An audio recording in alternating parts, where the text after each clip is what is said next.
is all about discovering adventure right from the doorstep. You don't need to go to far off places to have an adventure. As I've been discovering, there are trails right on the doorstep where you can discover something new. So let's get our shoes on and discover adventure together. So what better place to start this series than somewhere many of us will know or live near to, the River Thames. The 184-mile Thames Path is one of our national trails. The UK has 16 national trails, and there are also plenty of footpaths and towpaths alongside other rivers and canals. These provide for some excellent opportunities for scenic trail running wherever you live. You have been glad to be out here. The run I'm going to show you today is a 9-kilometre run along the section of the Thames Path starting out from Culham. Although it looks like it's an out and back run on the map, don't let that fool you. It looks completely different in each direction, and it's fantastic change of scenery by turning round. I started my run from the Culham Lock car park, which is free to park, and makes a great starting point if you're going in either direction at the Thames Path. I'll post a link to the route in the description beneath the video, and if you go to our website umbudum.com, you can find full route notes and more information about the route there. But the dark is coming upon the last wave of the day. You feel empty. In this film, I'll also include a few shots taken near the source of the Thames, which is up near Lechlade in the Cotswolds. And although I haven't run that far today, it really is worth going up that far. Some beautiful stretches where the Thames is tiny in comparison with what probably most people know about it. When people are probably most familiar with it in London, where it's very wide and there's a lot of boats and stuff. But if you get up into the Cotswolds, it's tiny and it's really straight and beautiful with trees either side. And thoroughly worth checking out. So what you've got here is, this is the canal along the side of the Thames, rather than the Thames itself. It's where the Thames Path runs though. And it's really nice on a day like today. Beautiful light, pretty breezy, but nice for a walk or a run, and just stretching my legs. Hope you might try this one out too.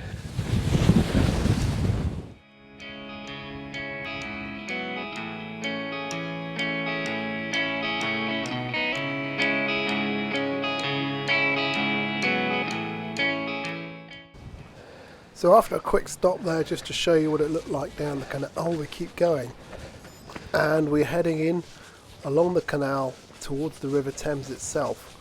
Where it all opens out and it all gets much wider and there's a lot more water.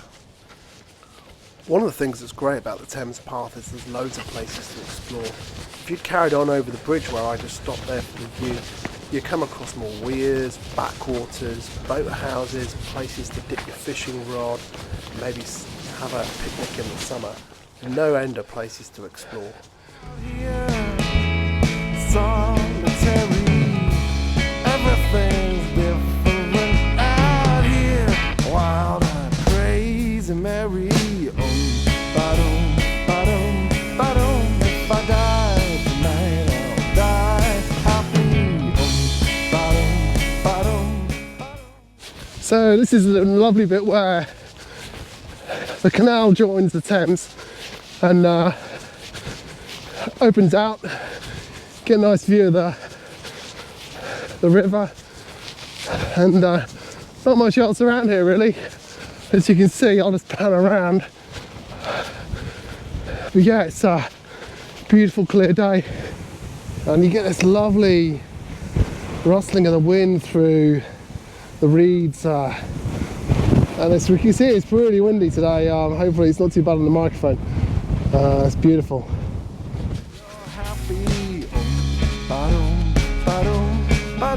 If I die tonight, I'll die happy. If I die tonight, I'll die happy.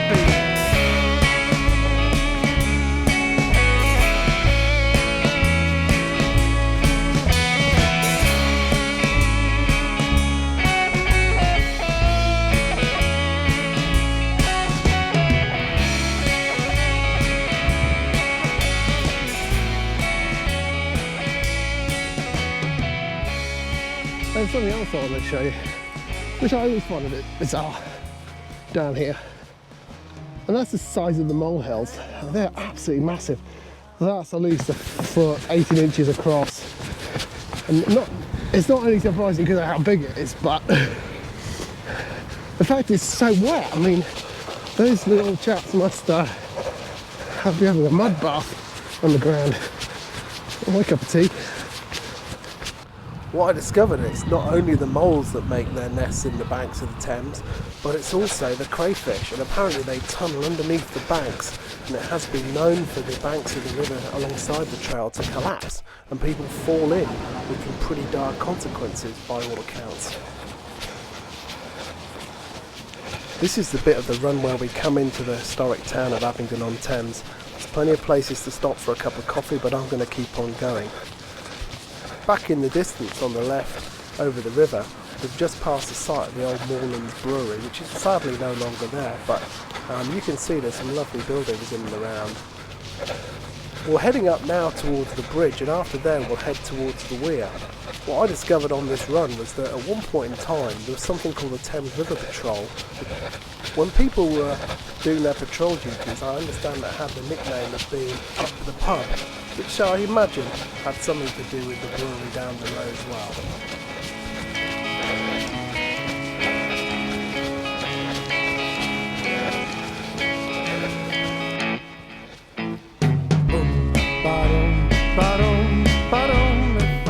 Although running and drinking beer don't really go together, it's hard to pass the Nag's Head without wanting to stop in for a pint and maybe a summer's afternoon enjoying some beer and some jazz music, which they do so well on Sundays. At this point up towards the weir, you start coming across quite a few boats where people moor up, and I guess they live and they go on their holidays. One of the things you'll often see is crayfish nets behind the back of the boats.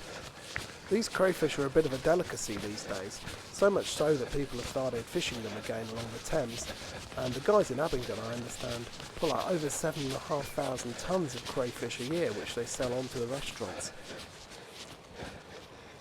If you're eagle-eyed, you'd have caught the glimpse of a crayfish net just on the back of this boat, and as we come up here you start to hear the sound of the weir roaring away with all the rain we've had over the winter.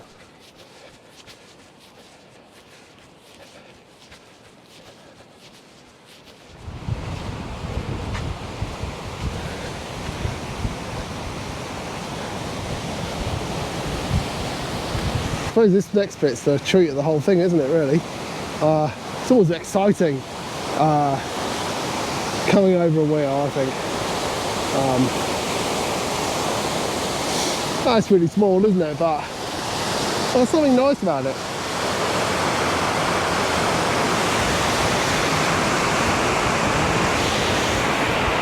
There's some of the excitement of the rush of the water. And here's the bit where I came across the sign about the Thames River Patrol that I'd never even noticed before. Yeah. Defending the river against the threat of invasion. Wow, I didn't know that. I'm going to have a look at that when we get back. Some lockkeepers have also issued with rifles, being members of the Home Guard, although they are not attached directly to either shore patrol or the launches. Wow. At its height, there are 6,000 members protecting the Thames from Latchlade to Teddington. Good thought.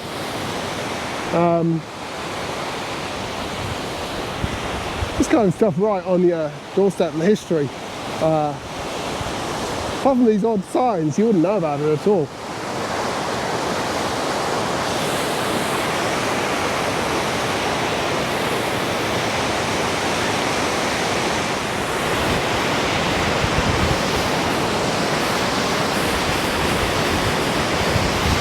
Don't drop the camera here.